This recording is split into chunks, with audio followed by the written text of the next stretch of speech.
Good day mga ka-JT at magandang hapon sa inyong lahat at ito nga po pala tayo ay umalis at nagpapawis papunta pong UPLB at yun naman po syempre kaya po tayo papuntang UPLB nandun po medyo pagpapawisan ka po talaga at may tatambay at ito palabas na po tayo ng crib at papalabas po tayo at padadaanan po natin kina Ate Aton na tindahan at after ko po rito syempre mga ka-JT ito yung aming lugar. Ayan po tayo. Shoutout nga pala po sa mga nagpapa-shoutout at duman po tayo dyan sa kay Ada, tawag dito, Ada Homemade Buko pa, hindi, joke lang po. Homemade Siomai at sa Abu Castillo Motor Shop mga ka-JT, doon po in front of, tawag dito, Bilamia. Ito po, nandito na pa tayo sa National Road at syempre medyo ingat-ingat lang po tayo. Ayan, medyo makulimlim po pero wala pa pong ulan na yan. Dire-diretso lang po tayo magpapawis na yan at ilang araw din po nag-uulan kaya hindi po tayo makapedal. Pero ayan po, syempre dito na po tayo papunta sa may makalampas po tayo ng Monte Vista at saka po yung gasoline station na yan, papunta po dyan. At makikita nyo po rito sa may makalampas po ng Monte Vista Resort mga ka-JT. Bagong-bago na po yung yung isang resort dati dito na ngayon po may mga mga building na po tapos may tambayan na po. At yun nga pala po mga tropa na full agent sina Tol Glenn Pulyos, paring Jerry Gutierrez, Scott, Brian Luzon at kay Pisa Ninyo at saka kay Cesar Cuevas. Shoutout sa inyo, yung mga tambay po sa gitna po ba? Gitna po ba tawag doon? Opo, doon sa may church ng Pansol sila nakatambay. At diyan lalampas lang po tayo diyan at si Ate Maye, nahuli ko po, may kasabay pauwi, may kasama. Ate Marie Parabuak, nakita ko po yun, may kasabay pa uwi sa Los Baños. Ayan po yung sinasabi ko sa inyo, napakaganda na po yan, naging commercial center na po yan mga ka-JT, hindi ko lang po alam kung kailan magbubukas pero meron din po dyan station gas. Ayan, napakaganda na po, siguro pagka natapos po yan at marami po mga kainan or tambayan dyan, sigurado tatauhin po yan.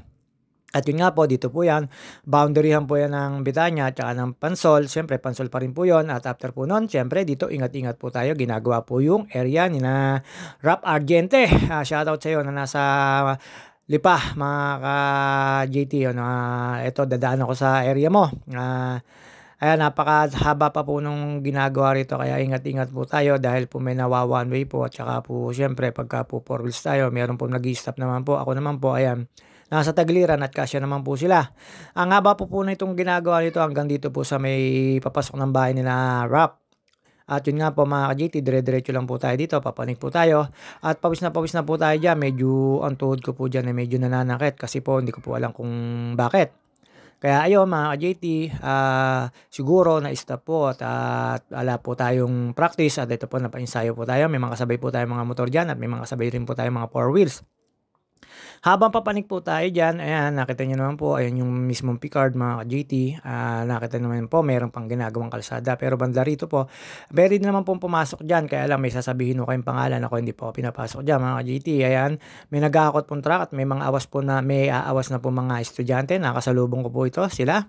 At after ko pong mag-bike at makauwi po, syempre bumili po tayo ng Pondisol na ube sa junction, sa crossing Kalamba. At yun nga po, nandun po yung masarap na pagkakatikim ko po na ube pandesal. Tuwing hapon lang po yun, 5:30 mga ka-JT. At dito po mga ka-JT, after ko po makaahon doon, eto na po tayo, sa may papunta po tayo ng liguan dito, sa may papunta pong Picard, dito po sa may taas. At yun nga po mga ka-JT, medyo mahaba-haba po to, nakakangalay din po ito. Medyo hindi naman po yung panahon. At busy-busy po tayo ngayon, lalo po sa Cora Paraco dahil po kailangan po natin i-assist po yun at kailangan po rin gaanohin yun at tayo po ay napapagkatiwalaan at ayun nga po kaya lang napakalalayo ng pupuntahan at dito po mga JT. Nakita nyo naman po, pedal lang po ako ng pedal at pawis na po tayo. Alam nyo naman po dito, medyo paahon po ito. Sa mga beginner, syempre mapapahinto ka po rito pero pagka yung mga sanay na po, dire-diretso lang po tayo. Ako naman po hindi na po nahinto rito, gawa ng dahan-dahan lang naman po ako. Sa umaga po, ang dami po nagja-jogging dito, nagbabike pero sa hapon po syempre madalang lang po kasi marami pong tinatamad sa hapon tsaka mainit po sa hapon. Ito naman pong paahon na to mga ka-JT, paikot lang din po ng UP na lagi ko naman pong pinupunta, na lagi ko pong tinatambayan at yun nga po, hindi po ako napatambay sa tower, doon po ako sa umali napatambay kasi mamaya makikita niyo po kung bakit ako doon napatambay. Meron po ako napanood doon. Siyempre, tuwan-tuwa po tayo dahil nagmo-model yung aking tinambayan. may nagmo-model po at may parang may sasalihang pageant mga ka-GT, pageant po at yun nga po ito ayan nakita niyo naman po may mga tambak-tambak ba diyan, hindi ko po alam kung ano pong gagawin diyan. Dire-diretso lang po tayo dito, ayan Mount Makiling na po yung nakikita niyo sa harapan na yan, tapos meron din po sa tagiliran, meron din pong sa harapan. At malimit po rito mga ka-GT, kokonti lang po ang sasakyan at after nyo po rito makalampas po doon sa may paliguan, medyo pababa na po doon sa may garbage at papanik na rin po ulit tayo. At ayun nga mga ka-GT, after ko pong makalusong at eto na po tayo. Nasa may parting, meron po dito tawag dito yung kapihan. Ayan, medyo papalapit na po tayo doon sa may small community rito na marami naman pong bahayan. Pero hindi po ganun karami. Hindi ko po alam kung ano nakakasakop dito, kung Batong Malaki ba o Picard. Basta mga ka-JT, meron po rito kayong dadaanan na community at marami po nabiyahe dito ng tricycle, tapos may mga sarili po dito silang motor at marami pong pero wala po nabiyahe dito pampasahero jeep kasi papanik po ito, papasok po ng UPLB mga ka-JT. Ang tawag po dito ay Picard. At yun nga po, habang papanik po ako dyan, ayan, nakita nyo naman po, ang napakakisig natin pumidal, pero syempre, dahan-dahan lang po yan. Sok-sok lang po sa pagpedal tayo, mga ka-JT, sa mga kasiklista ko, shoutout sa inyo. At sa mga admin po, shoutout po sa inyo, maraming salamat po, yung mga nag-a-approve po. At ayan, nakita nyo po yan, yung sinasabi ko, yung ang putingan nasa kaliwa na, ayan po yung kapihan dyan, at ang dami po nagkapi dyan nung panahon po ng after ng pandemic, ang hirap nun GT Habang papanik po tayo dyan mga ka-JT, syempre pagkalusong po at pagkaahon po dyan, eto na po tayo, eto po yung sinasabi ko sa inyo na napaka hirap ahunin, eto po yung last na ahon na yan, yung korbado na po yan, after po yan ng basurahan po ng UPLB, pero napakabango po rito, wala po kayong maaamoy na chemical at wala po rin kayong maaamoy na baho, about dyan po sa kanilang basurahan, pero merong naghahakot din po yan para itapon sa malaking deposito ng basurahan mga ka-JT ng mga basura. At after po niya mga ka-JT, syempre tsaga-tsaga lang po tayo dyan, nakita nyo naman po yung kalsada na yan, yung sinasabi ko sa inyo, mapakataas po niyan, pero hindi naman po ganun kataas, pero hindi ko po alam kung anong gradient yan, basta lagi ko naman pong pinagpapawisan. Ayan po, dahan-dahan lang po yan, syempre nasa malaking po tayong cogs niyan, kaya medyo alalay lang po tayo mga ka-JT. At after po nun, ayan, yung huling ahon, eto na po tayo.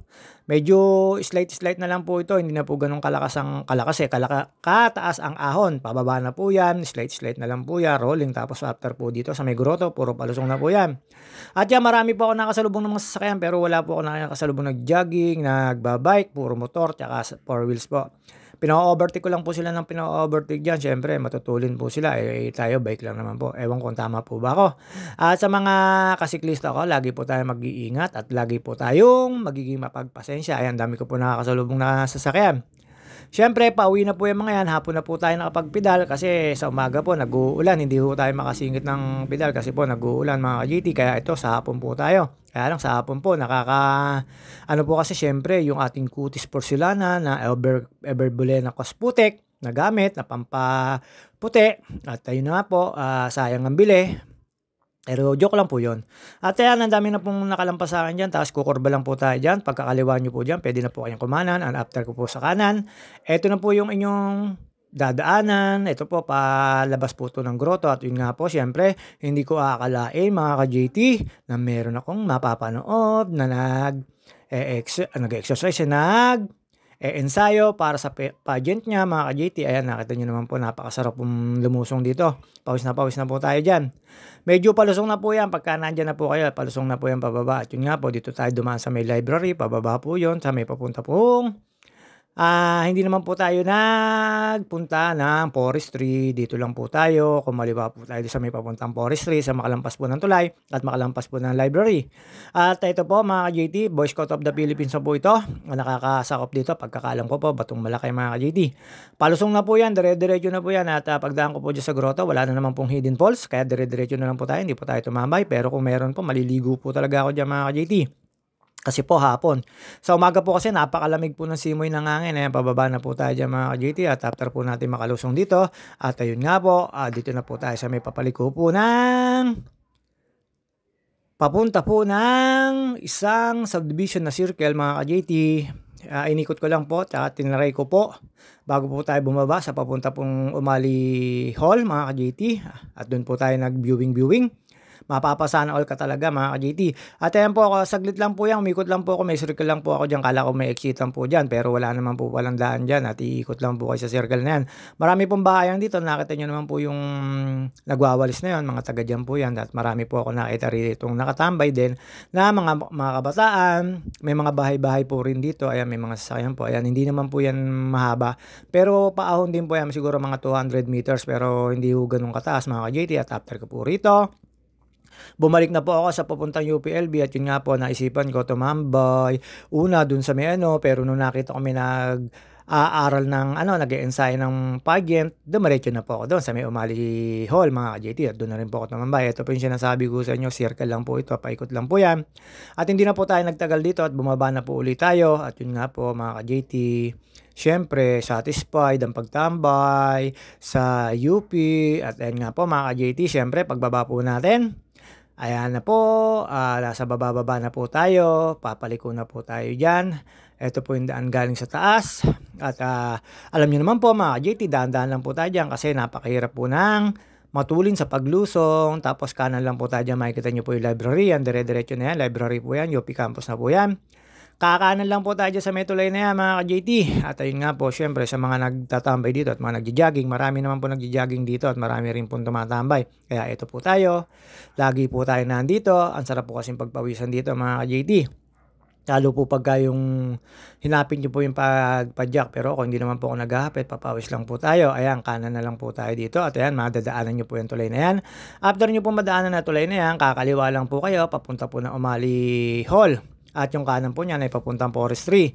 Diyan medyo mag-stop lang po kayo diyan kasi may mga nababa po, may panik yan na sasakyan. Baka syempre ma-encounter nyo yung matutulin. At ayan, pagkakaliwa po natin, medyo makikita nyo na po yung diretsyon niya, Umali building na po yan, pero hindi po muna ako tumambay dyan, hindi ko pa po napapansin yung aking papanoodin mga ka-JT. At yun nga po, pagkatapos ko pong tumambay dito sa may at napansin ko po si ate na nagpapasyon. At yun nga po, lumipat tayo mga ka-JT, mapapasana all ka. At ito po mga ka-JT, syempre hindi na rin po magtatagal ang ating video at matatapos na po. At nahuli po mapapanood nyo ay ang mapapasana all ka.